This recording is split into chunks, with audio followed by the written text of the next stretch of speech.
Greetings, friends and fellow seekers. Welcome to this week's edition of Metaphysical Media. And I have here with me my good friend and colleague, as always, Stephen Frampton. How are you today, Steve? I'm doing well, Steve. I'm just very sad about these poor children that lost their lives to the Taliban in Pakistan. It's just terrible. Yes, that is the subject of today's discussion, the sad events that occurred in Peshawar, the massacre at the school. But before we get started, Steve, I suppose we should actually, I don't know why I didn't think about this before, we should actually just announce to everyone that we're going to try a new format where instead of for 2 hours, we're going to keep ourselves tightly focused and just try 1 hour at the time. So we're doing this for you guys listening, and if you like it, let us know. By all means, let us know, and give your opinions about the new format, what shows you'd like to see, what topics you'd like to discuss, and all of that good stuff. But shall we begin, Steve? Absolutely. Okay. Well, we have determined to examine a couple of charts, 2 charts, really, even though we could probably proliferate the charts to examine, but in the sake of simplicity, 2 charts are enough. We have the national chart of Pakistan. I'll go ahead and divulge the data for that. If you want to cast this chart, do it for the date of August the 15th, 1947, 12:01 in the morning, and for Karachi, Pakistan. You'll get a chart with Taurus rising. And we also have an event chart for the actual event of the massacre. And the data we're using for that is December the 16th, 2014, 1:15 in the p.m. in Peshawar, Pakistan. So why don't you go ahead and get things started, Steve, if you like, in talking about these charts.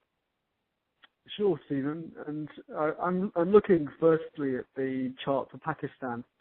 Okay. So I want to just explain to our listeners that basically what we do is we take a natal chart and we progress it. So we perform certain calculations to adjust the chart and see where the planets have progressed to, because those dynamics explain to us the underlying energies within the entity being Pakistan.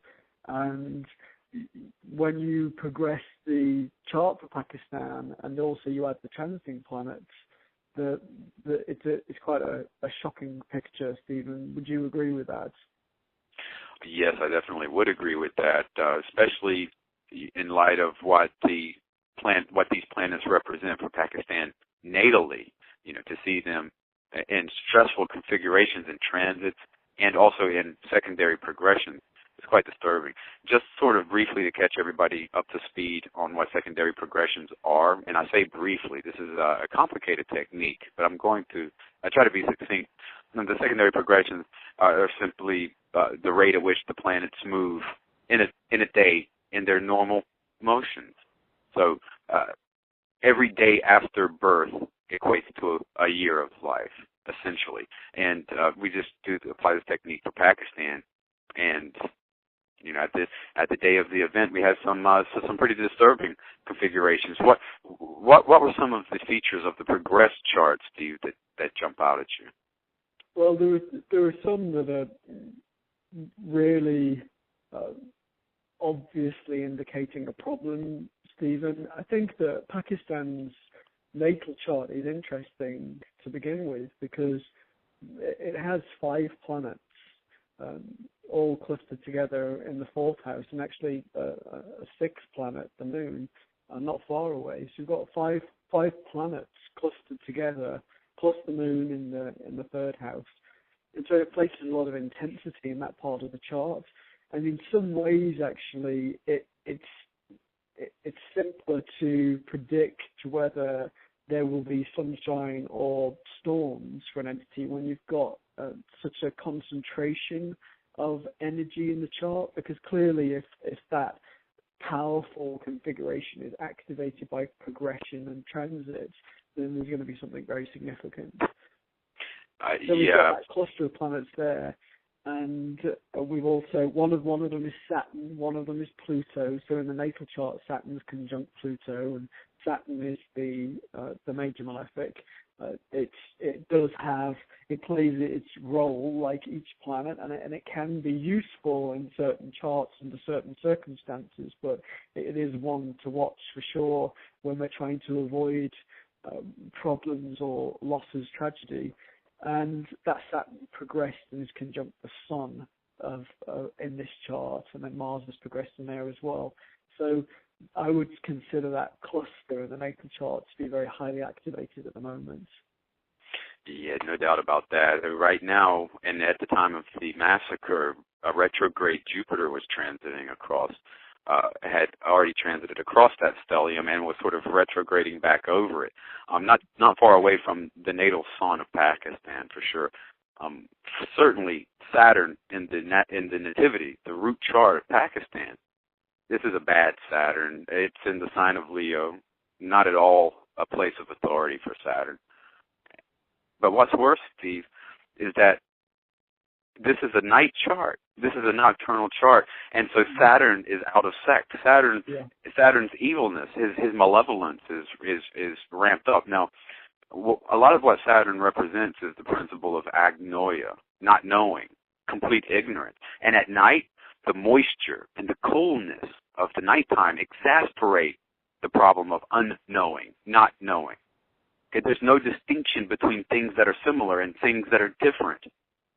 Okay, so this would represent complete government ignorance over such things like assassinations. And in other words, it would be very, very easy to sneak up on a government like this and perform terrorist activity because of this Saturn. This Saturn, to my thinking, Steve, represents a certain level of ignorance in the government, a certain blindness in the government to subversive activities, a certain inability for the domestic police or whatnot to thwart these plots.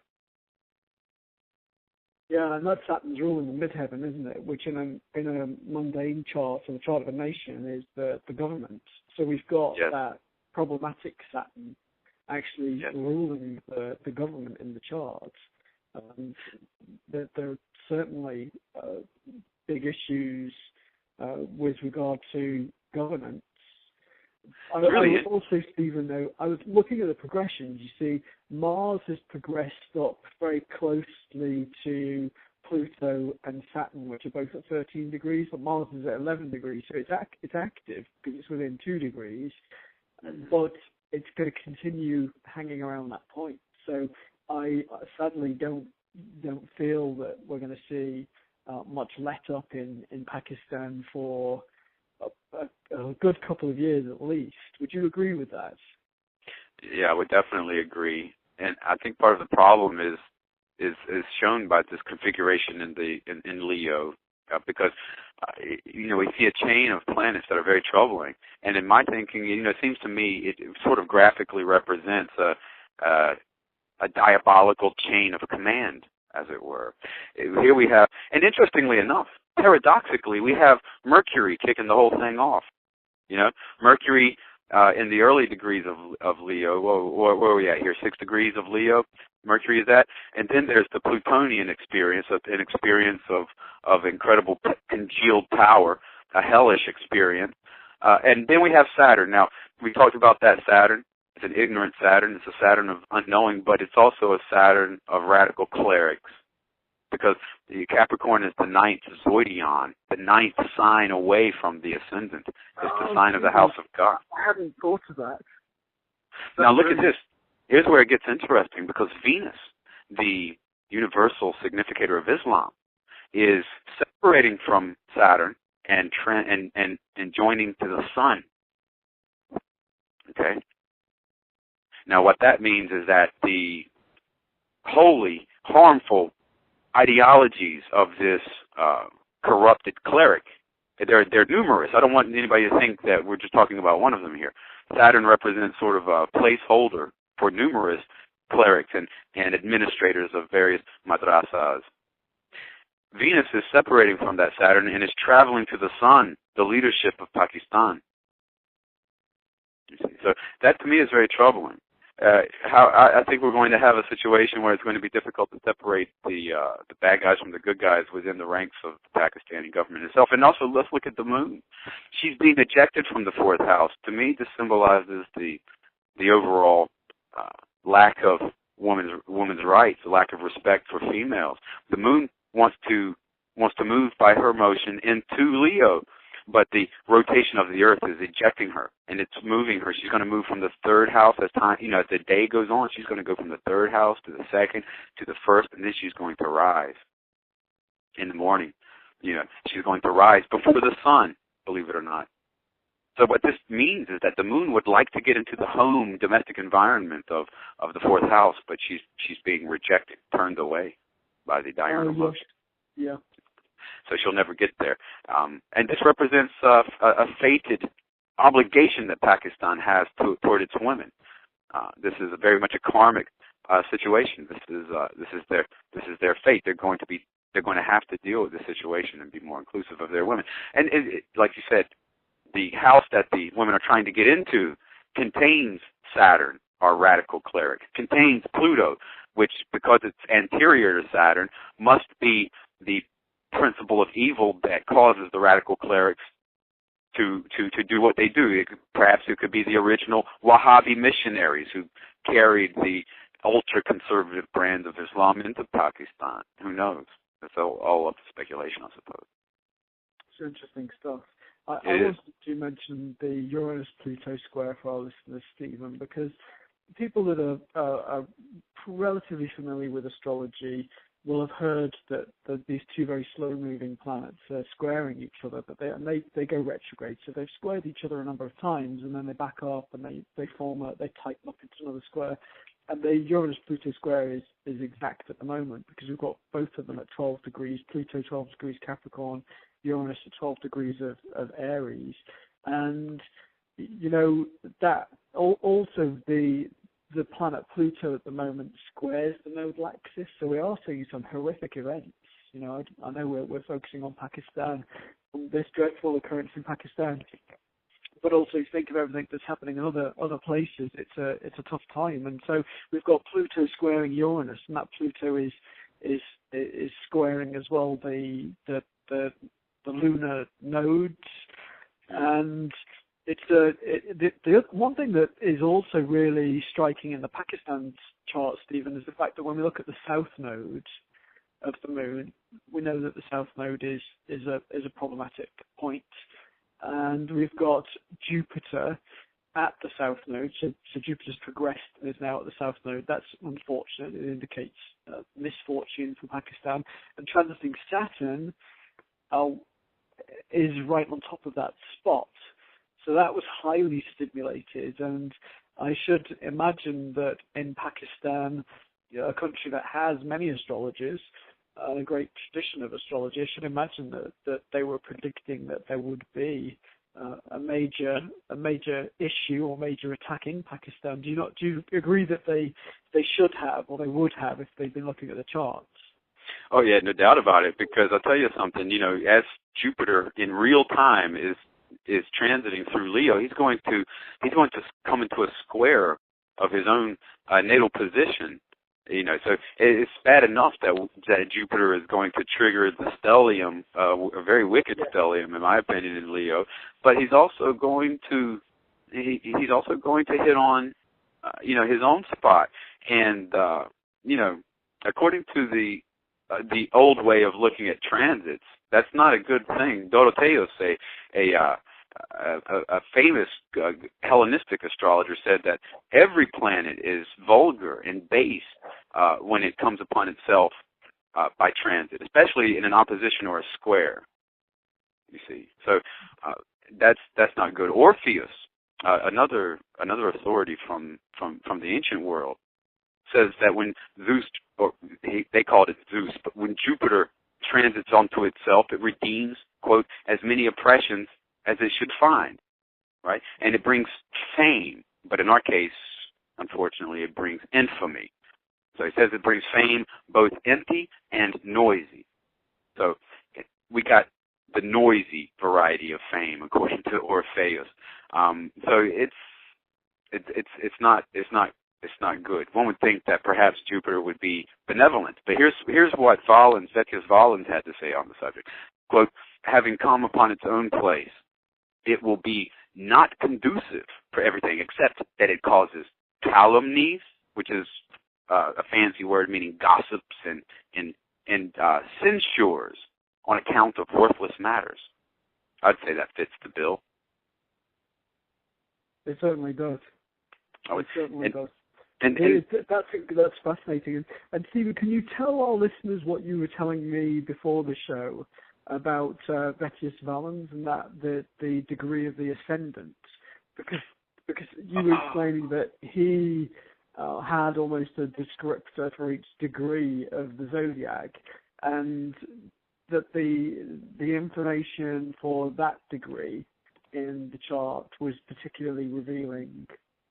Right. Now, this was for the actual event chart of the massacre itself, which everyone I gave the information for that 12/16/2014, 1:15 p.m. in Peshawar, which has Aries rising. It's very interesting. It has 15 degrees and 32 minutes of Aries rising. Okay, so even though the degree is 15 degrees 31 minutes, this is still the 16th degree because Aries begins from 0 degrees, right? So 0 to 1 is the first degree, 1 to 2 is the second degree, 2 to 3 is the third degree, etc. But anyway, here's what the ancient masters had to say about this degree of Aries. It was their thought that you could forecast the entire fate of a person just from that one degree.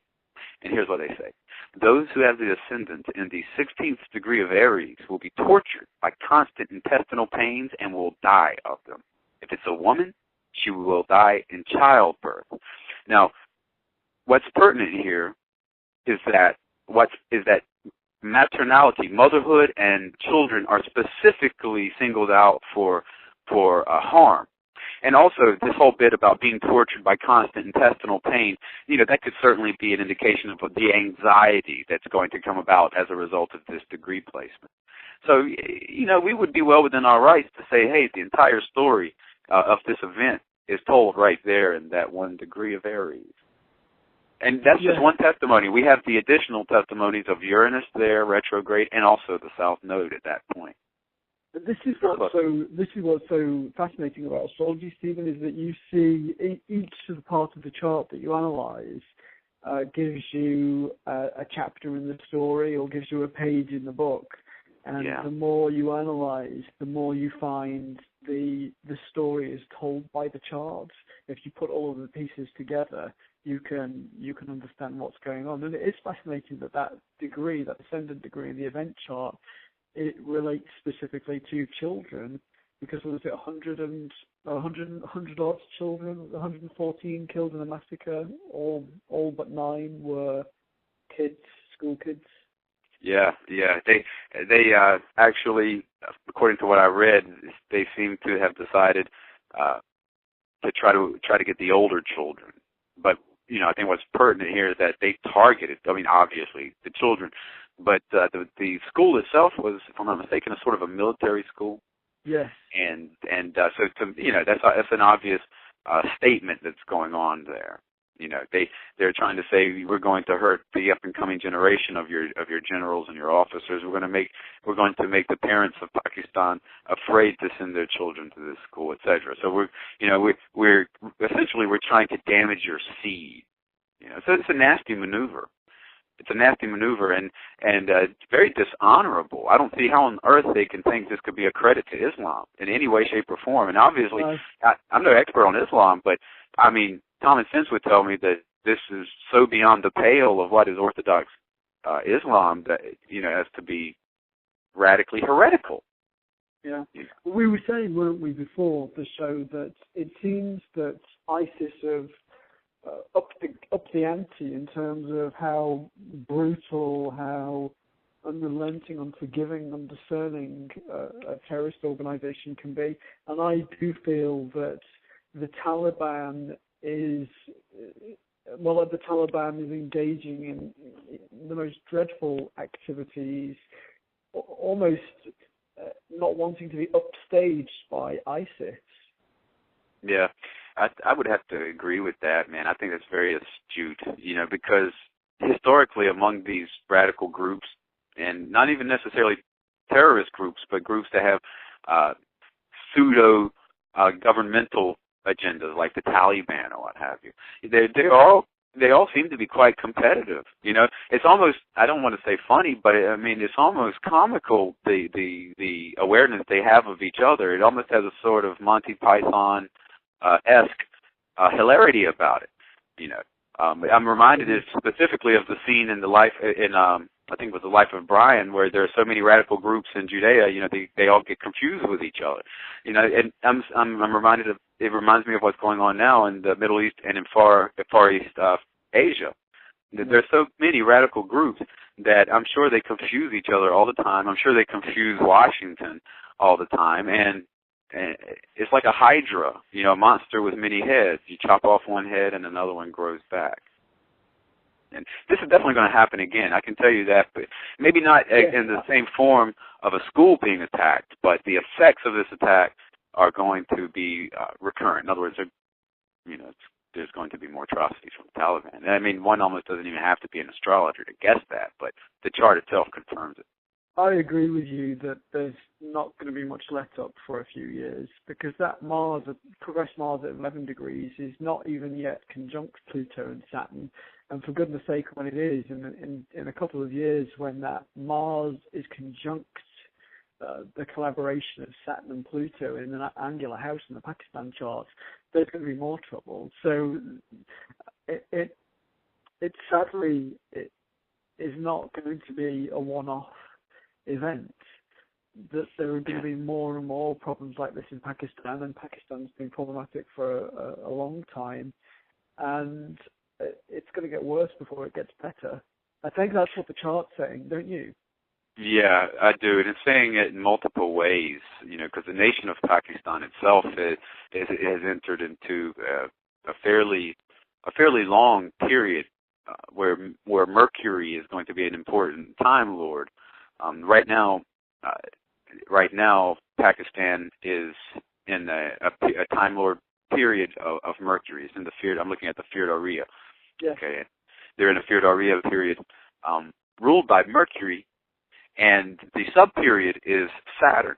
Now both of these are Leo planets, fourth house planets in the Pakistan nativity.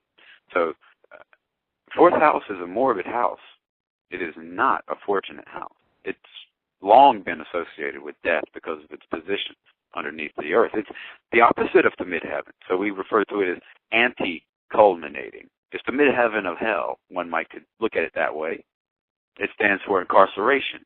It stands for ending things. It stands for the atmosphere surrounding a person when they're close to death. And it really also stands for one's sojourn in the afterlife. It stands for a whole bunch of things, but it's one of its simpler significations is morbidity. So with Mercury tightly conjunct the Imam Chayli degree, the axial degree of the fourth house itself, this is a lethal Mercury.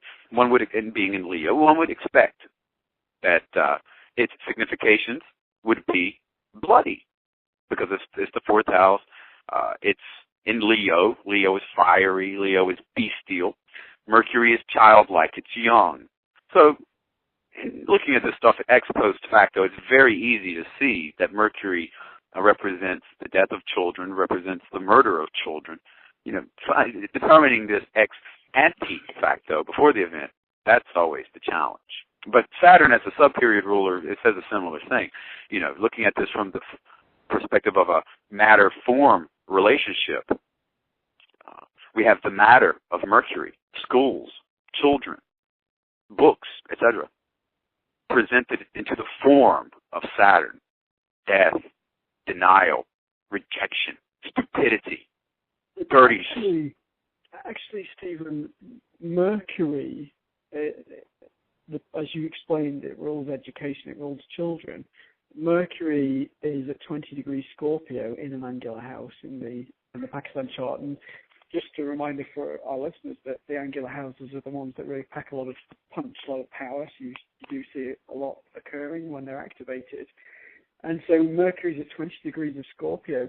but the actual south node of the moon, the progressed south node of the moon, is at 24 degrees, and the natal south node is at 28 degrees. So as that Mercury progresses, it's getting closer and closer to the progressed south node and to the natal south node, and that spells more trouble. And I think I'm sure that's another testimony, isn't it, to the fact that this problem is not going to go away in Pakistan. It's going to take a long time to address this. Yes, it's good. The interaction with the nodal axis is going to render the events more public. Now, what could be more public than slaying 140 people, children or adults? So that right there, in essence, is saying that the activities are going to be much bloodier, because they're going to create. When I see the lunar nodal axis, I think of public records, something for which a record is made, a marriage, a birth, a death, etc. Because these nodes are derived from the moon itself. And to have Mercury, which we've associated with children and with death, and to have it conjunct this south node is an additional testimony during these cosmic court proceedings, definitely. And when we have doubling and tripling of testimonies like this, we can be more sure of our hypotheses. We can be more sure of forecasting certain events. So with Mercury being a major period ruler, Saturn being a sub-period ruler, that right there is bad. Mm-hmm. Pakistan's having an 8th house perfected year. That's also a third testimony for anxiety, morbidity, depression, death, etc. Jupiter rules the 8th house. So Jupiter is the lord of the year. This is a layer of importance and influence that Jupiter has. We talked about how he is in a square to his natal position, how he is transiting across this stellium of planets in Leo right now. All of these things. Well, guess what? Jupiter is also the Salhudai, the Lord of the Year, and the Persian annual forecasting method. So, a huge amount of influence Jupiter has. The 8th house year of the perfected ascendant, that means that 8th house topics dominate Pakistan's attention this year. All it was waiting for were for the minor perfections to get to the right place, just like tumblers falling into place. Tick, tick, tick, tick. First we have the major perfection of the ascendant to the 8th house. Okay, so now we got our ears perked up, our antennae are homed in on this. So all we're waiting for are the minor perfections to reach the appropriate periods. And when at the day of the event itself, the monthly perfection had reached the 1st house, emphasizing the body of Pakistan, its national identity, its children, perhaps, its army, for sure, etc. And, the sign characteristics are also playing into this. Yes, an 8th house year for Pakistan. Well, guess what? Pakistan had its 8th sign is Sagittarius, a fire sign. Okay, its rising sign for the monthly perfection for that month of the event was Taurus, an earth sign. These things factor into the forecast as well. And they were having, I think, a 4th house daily perfection at the time of the event. So all of these minor perfections were just, they were timing devices for what would happen during the 8th house year. So we take a more detailed look, Stephen, at the event chart. Because that, I want to remind listeners that we use different tools, and it's really like, I think when you go for an eye test and they switch out the lenses, so they try one lens for you and see how that performs, and then they take that out and try another lens, and in order to actually reach a conclusion about your eyesight.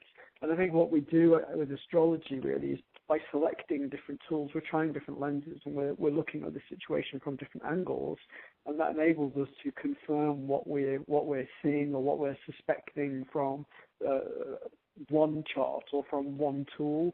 So we've got the event chart, which is run for the exact moment this occurred in Peshawar, Pakistan. And we're using that in addition to the natal chart for Pakistan and the progression of the natal chart for Pakistan. But the event chart itself is absolutely fascinating, and it certainly spells tragedy. It does. I mean, it describes the events of that terrible day very well, and it describes the outcome of those events. So, we can speculate about what the results of the event will be, the effect it will have on the Pakistan government, the future actions of the Taliban, and things of that nature. So, I mean, looking at the ascendant lord, which is Mars, ruling over the Aries ascendant, we got Mars in Aquarius. Aquarius is a very ideological sign, so, it's a Saturn sign. So, first of all, even though Mars is badly out of his element, he's a wicked Mars because he is out of his sect. You see, he's in the daytime. He's really inflamed because he's in the sign of Saturn. He's got enough self-constraint to do something terrible like shoot up 140 people. You see, to my thinking, I was quite shocked to see the south node of the moon conjunct the ascendant at the same degree in Aries, a violent sign, for the event chart. So we've got the ascendant on the one hand embraced by the south node of the moon, and the planet Uranus on the other side of the ascendant in opposition to the moon, etc., and squaring Pluto. That's like a hand grenade waiting to happen, isn't it? It's just a horrid formation to see in a chart. I just wish that I don't wish. I feel determined that in life we need to find ways to report constantly on where there are risks, because so often astrologers get accused by skeptics of just looking back at events and saying, well, it's easy, isn't it, to explain a situation when you look back at something that's already occurred. And we use astrology to explain what occurred, but to actually run all of the analysis required to assess risks around the world, to identify time windows when risks are extreme, that would take so much resource, so much time. It's very challenging to do, but I just feel determined that in this lifetime we need to ensure that is realised. We need to ensure that there is there is reporting that says, it's a little bit like think of the terrorist reporting, Stephen, in the US and in the UK and other countries. They have their ratings, so they'll say, we're on amber status, which means that there's a risk, but it doesn't seem imminent. And then if we go up to, I think it's red, it's saying, there's an imminent attack. So we have these different levels of warning or different assessments of the current conditions, and it would be great to have that for different nations. Maybe that's something that we can create at some point. We have a color coded KPI, but not a KPI, but a color coded index of where we see risks, and showing when they're particularly activated. Yeah, I got to tell you, man, it would be as simple as really just looking at the major and minor perfections for each nation. The only reason that this one sort of slipped by me is because I haven't really been monitoring Pakistan all that much. I've been focusing most of my research attention to other countries. So it would be, it wouldn't be a difficult system to set up. It would be as simple as tracking where the natal annual perfected ascendant is for our research countries, and maybe one or two other very important time lords, and those are effectively great early warning systems. Like, earlier in the show I made the comment that Pakistan was in a period ruled by Mercury. Well, as soon as that pops up. They enter that period in 2013. Any astrologer who is specifically studying Pakistan and following the astrology of Pakistan would have his ears perked for something terrible to have, would be expecting it. And he would then turn to the other techniques, to perfections, etc., to zero in, to home in on the year. And we really have no shortage of techniques to help us do that. Once the early warning system is triggered, that's the problem. Getting the early warning system to be triggered. But I did want to say, however, that in the event chart, unfortunately, Mars being ruled by Saturn means that Saturn is actually becoming very powerful. Saturn in the 8th house of death. Yes. This edifies death. So Mars is strengthening the overall forces of death. Mars is in opposition to the 5th house of children, and he's in opposition to Jupiter. Mars is in a trine to the 3rd house of school. So, it's all falling into place when you look at this stuff ex post facto, looking at it after the fact. Jupiter, we talked a lot about him and his deleterious characteristics. He's ruling the 9th and the 12th houses in this chart.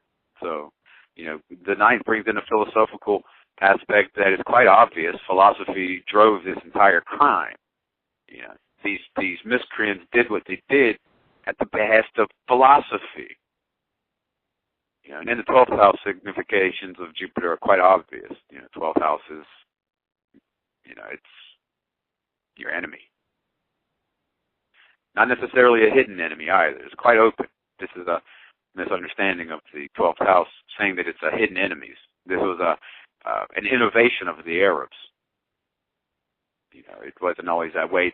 The very motion of the earth takes things from the ascendant and brings them from the invisible to the visible. The 12th house is incredibly visible. No, there's nothing hidden about that.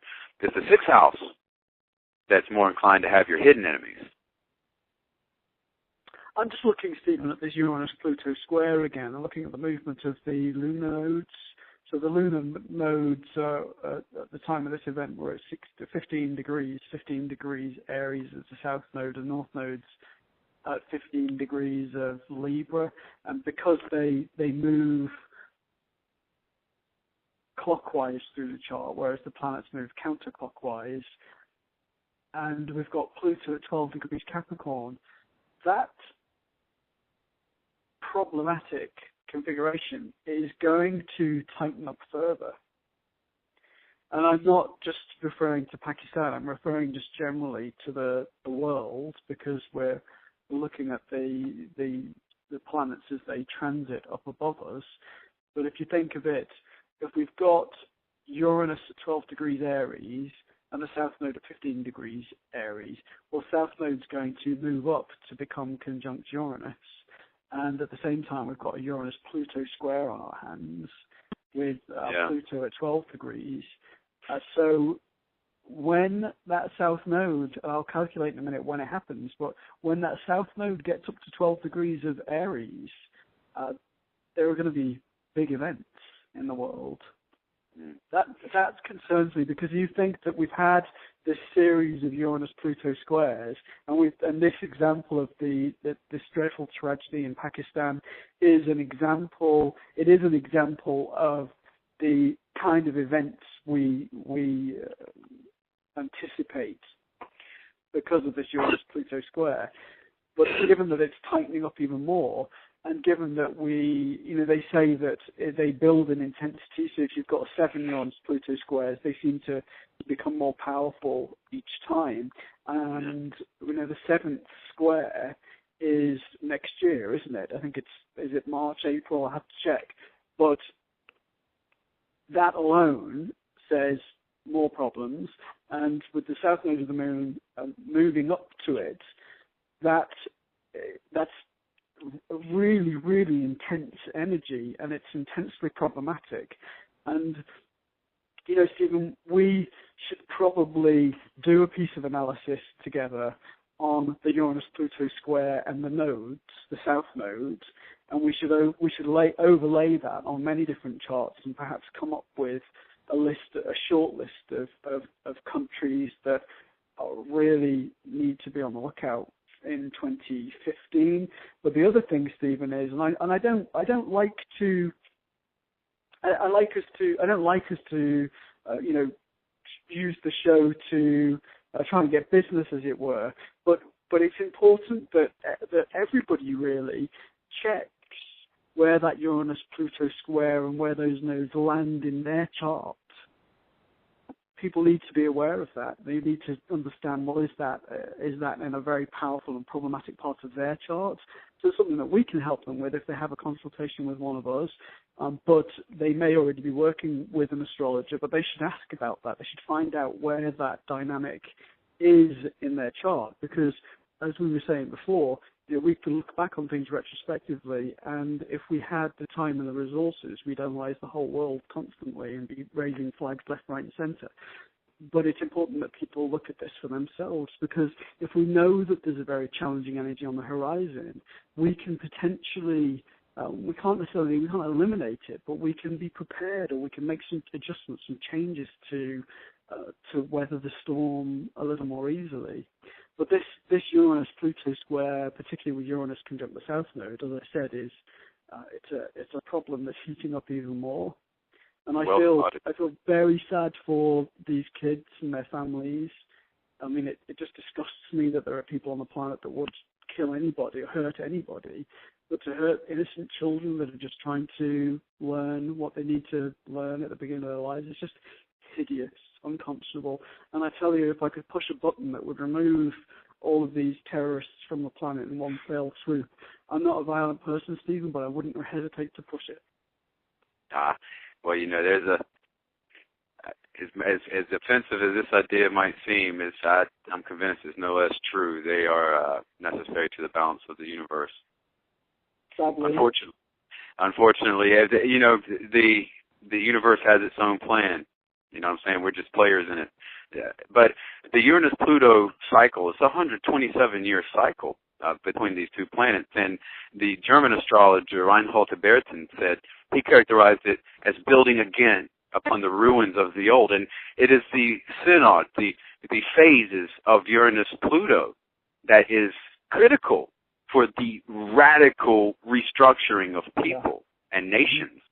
Now, you know how, I mean, I'm guessing on this, Steve. You know how I'm just sort of intuitively interpreting this Pluto?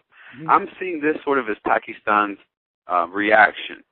I read today that they've just reinstituted the death penalty, the executions in Pakistan. This is very Plutonian to me. Pluto is in the 10th house of this event chart, in the bins, as it were, squaring the nodal axis. We have commented about how this has a sort of an official public nature to it. So to me, it represents an overreaction probably that's going to happen on the event of it's going to come from the Pakistani government. Now, earlier, before the show, we talked about some of the progressions of Pakistan, and right now, the luminaries, the sun and moon, are poised in the terminal degrees of signs. They're about to shift. This is also in line with the radical restructuring of the Uranus-Pluto square. Wouldn't you say? The moon is in the I want to say the moon has progressed to the end of Capricorn, and I want to say the sun has progressed to the end of. I'm coming from memory here. To the end. Let's see. Where was it at in the nativity? It won't be too. In Pakistan's charts. Where is the moon, did you say? 27 degrees. Look at aren't the luminaries at the ends of signs? Yes, we've got we've got the moon at 27 degrees. Exactly. Of Cancer. And those last couple of degrees of water signs always seem problematic. Every time I see a client that has the moon or Mercury in the very late degrees of a water sign, it seems to spell trouble in terms of mental stability. So it wouldn't be that different for a nation.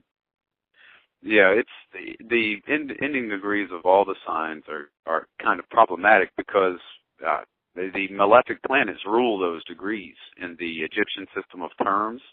Mm-hmm. They're always given to malefic planets. There's not a benefic planet that rules the final degrees of any sign.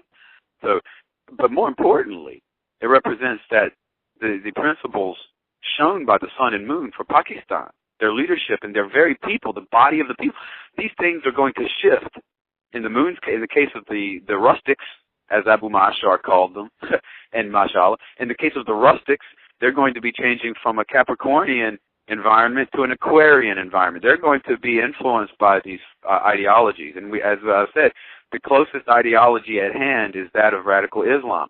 I wouldn't expect the Pakistani people to all of a sudden become Christians or Jainists or Sikhs.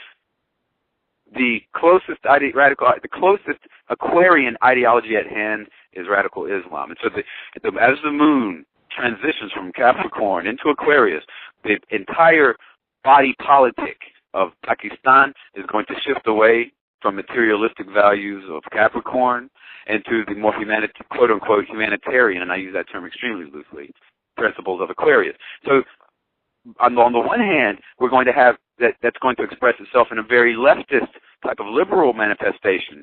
We're going to have Pakistanis like that brave little girl. I can't pronounce the poor child's name. Malala.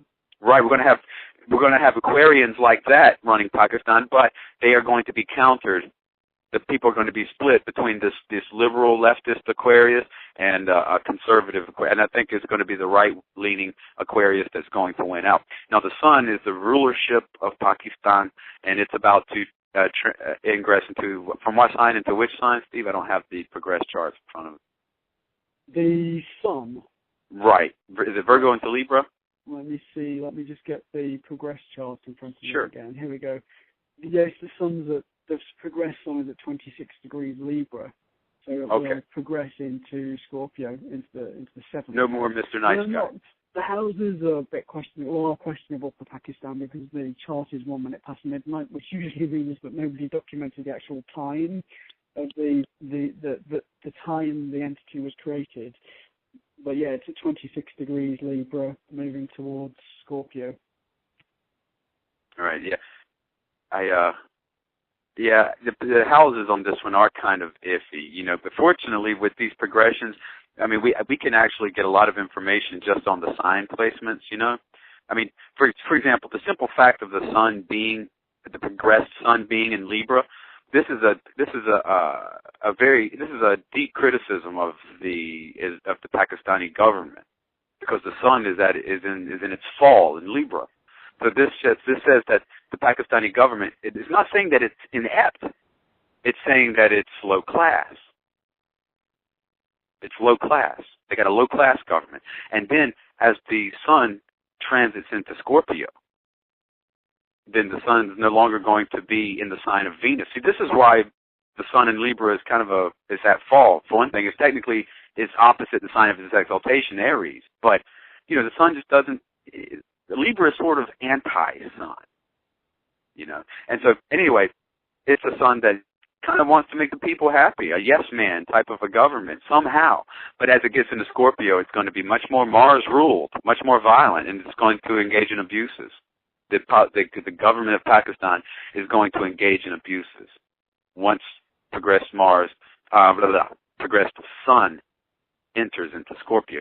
So my point is that the luminaries are about to undergo a major shift in the progressions, which is going to show an atmospheric change in Pakistan. And this is additional testimony to the Uranus-Pluto square, which signifies the same thing, a radical restructuring. You see, so and it's related to the event that happened today. This is definitely a watershed event. Pakistan has to take action on this, or else they'll be seen as completely inept and weak. They have to do something. You see, so they will too. They're going to abuse some power. That's what I'm expecting to happen.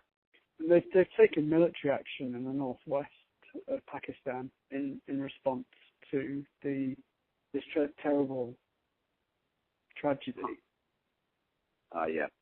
It's going to get worse. The good thing, looking at the event chart, Steve, is that Saturn, which is sort of like the boss of all of this evil. We've mentioned this Saturn as sort of being a symbol of a radical cleric. Being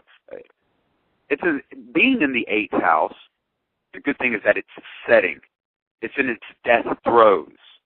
This means that even though Saturn is struggling to make it back up to the midheaven through its secondary motion, it wants to go from Scorpio into Sagittarius.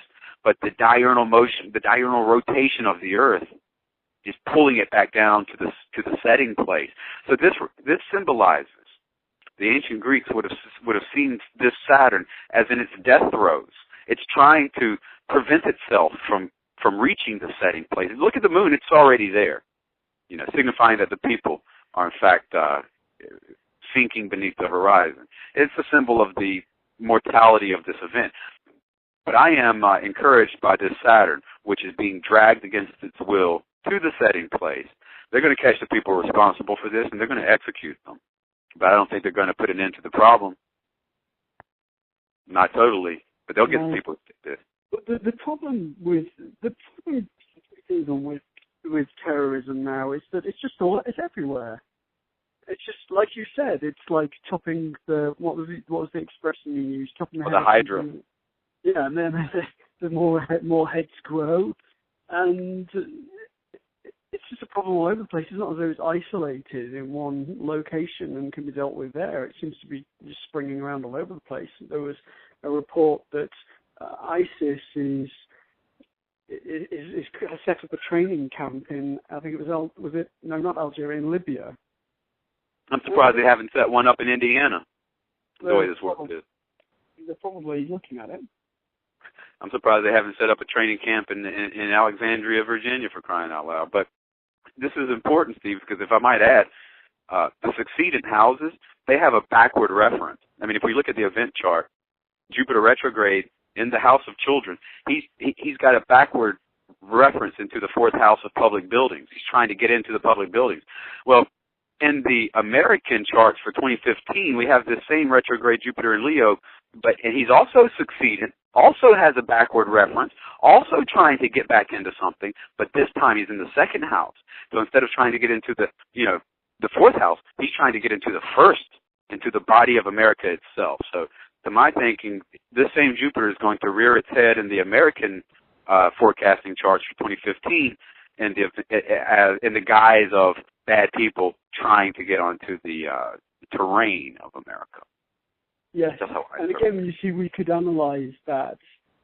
We could analyze the Uranus-Pluto square and the nodal axis as that dynamic tightens up as we move into 2015 and see, particularly if the people can check, even online, they can look at their charts, they can look at the chart of a nation, they can run a progress chart, and as long as they're looking for that conjunction of Uranus and the south node of the moon, they can check if that actually activates a planet or a very powerful point in any chart, because we need to be on the lookout.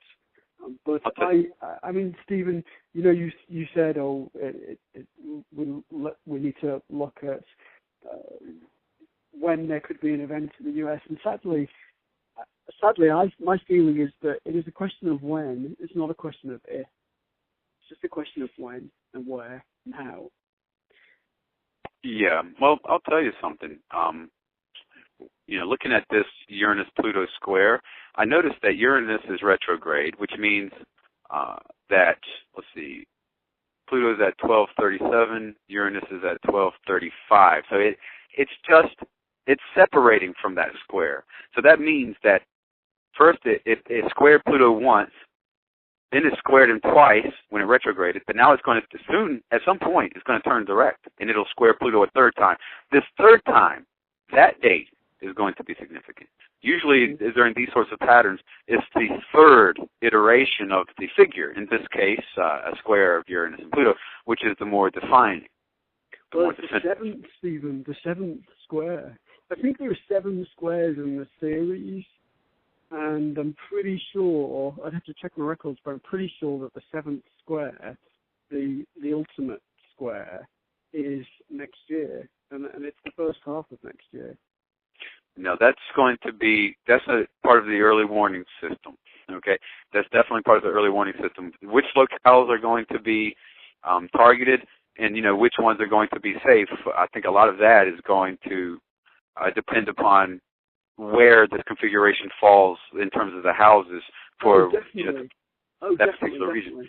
To have this configuration angular for Peshawar, Pakistan at this particular time is highly telling. Now, these configurations are going to be angular multiple times every single day, for everywhere in the world, but they're going to have a different meaning in Peshawar, Pakistan than they do in Alexandria, Virginia, because Peshawar, Pakistan is arguably less settled, less stable than Alexandria, Virginia. You see, there's more of there is a higher probability that this sort of thing would happen in Peshawar than in Alexandria, Virginia. So, in other words, I wouldn't be so worried if seeing this configuration in Alexandria as opposed to Peshawar. And it depends on unless there were numerous other testimonies in Alexandria to lead me in that direction. You know what I mean? So the location itself is important. Oh, yeah, I wanted to mention, Stephen, the point about fate, because we've had some different discussions about fate versus free will. Where does the balance lie, or is there a balance? And you think if you were born in Pakistan or you were born in the US, your environment's very different. If you were born into very unfortunate circumstances, then your life's going to be more challenging. So you may have a chart that's similar to the chart of somebody in a different environment, but the two lives, the two stories are going to play out differently. So it does bring up this question of fate, doesn't it? Because you were born where you were born, and there's nothing you can do about it. I was born in Chester, England, and that's the way it is. That can't be changed. So there is certainly a strong element of fate at play. Now, you can argue that these are decisions that we make ourselves before we come here, but the fact is that when you arrive here, quite a large amount is predefined. This is predestined. It is. The Greeks had an interesting way of judging fate from a nativity or from any horoscope, any chart. The masculine quadrant, the midheaven up to the ascending degree, and then the descending degree up to the Imam-Cheli. Those two quadrants are masculine quadrants, and to the Greeks, they represented the apportionment, active, masculine part of fate. In other words, they show the fate that is given to you as it's doled out. The feminine quadrants, the ascendant to the Imam-Cheli, the midheaven up to the descendant, these show how this fate that's just been apportioned to you is bound and tied to you. So looking at this event chart, we can see the fate that is distributed to Pakistan, to Peshawar. Mars is in it, Neptune and Uranus is in it, Pluto is in it. This is the decree. This is what's been handed down for Pakistan at this time. And how is it tied into Pakistan? Venus, Mercury, and the Sun and Saturn, the nodal axis, they show these things. So the second and third houses and their opposites, the ninth and the eighth, they show the passive aspects of fate, how we are judged, how we are controlled by obligation. And so Saturn, ruling Mars, in the eighth house, is part of an obligation that Pakistan has to pay, a karmic debt. It's not pretty. It's not. It just is what it is. I wish they didn't have to pay it, but I'm not the one who sent the bill to them. You know what I mean? Mm-hmm. These are forces they called into play. They have to pay the bill. So that's what they have coming to them. Saturn in Scorpio. Saturn in Scorpio is about to change signs himself into Sagittarius. This is also going to represent a shift on the side of the bad guy. This has become much more Jupiterian.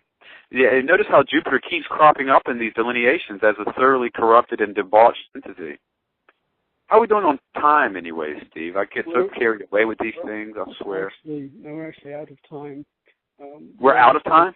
Yeah, but I wanted to just reiterate that point, Stephen, that for our listeners that are getting their head around astrology or that have started to look at their own charts, that although we say certain planets are generally good or benefic and others are bad or malefic, that it's not quite as simple as that, because as you said, a planet that's considered good can be in such a condition that it's not so good. And Right. it's generally considered as problematic, like Saturn, can actually play a very good role if it's well positioned in the right chart. So I always say to people that study with me that we have to look at context. Astrology is context. You can't generalize. So whoever came up with the idea of doing just sun sign horoscopes, I don't quite know what they were thinking. Yeah, that was Alan Leo, I want to say, who was responsible for that. I know what they were thinking. They were thinking of dollar signs. You know, the sun sign horoscope is entertaining for people, for the layman. It's cheap to, easy to produce. It's not astrology, really. It has nothing to do it has absolutely nothing to do with forecasting the destiny of people and nations using astronomy. It has absolutely nothing to do with that. It's completely alien from that practice. But, I'm grateful to it for the simple fact that it can lead to this, possibly, for certain people. And for that reason alone, what the heck? As long as it doesn't really hurt anything, it keeps astrology somewhat alive and kicking in the memory of the people. So until we get to the position of the Indians, where astrology is integrated fully into the cloth and fabric of society, then we're going to have to settle with this rather vulgar sun sign astrology that we have, this crude, ineffective astrology that is just so simple as to be useless. It does give us a bad name. Well, Stephen, we are at the end of the show, and I want to thank you because it's been a lot of fun. Obviously looking at a very, very tragic event and a very sad occurrence in Pakistan. But we'll be back again next week, and we would be more than happy for listeners to contact us and let us know if there are certain shows they'd like us to do, if there's a certain person out there that they want us to analyze, there's a president or a monarch, or if there are certain questions that they have and they might like us to answer in our shows. And I wanted to just remind listeners as well, Stephen, that we are going to still have some of our longer 2-hour shows. We'll do some special feature shows that will be 2 hours, and we'll do some real deep dive analyses and studies in those shows periodically. And if people want to learn more about our work, they can contact us. They can look at your website, StephenTheGingerPsychic.com. Mine is StephenFrampton.com, Stephen with a V. And we've got lots of exciting plans for next year. If people want to understand their outlook for 2015 or have questions about what's going on in their lives during 2015, then they can contact us at any point for a consultation. And we'll be telling people more about our other projects that we've got planned for next year once we move into the new year. So I think that's it for today, Stephen. Anything you want to share with listeners before we wrap up? Hey, just for everyone have a happy holiday season. And I also want to thank you, Steve, for all of your awesome insights as always. I enjoyed the heck out of this, and be good to everybody. Y'all behave over Christmas because we're making a list and checking it twice. Great. Well, thank you, Stephen, and yes, and happy Christmas to all of our listeners. And we'll be back again Friday evening next week.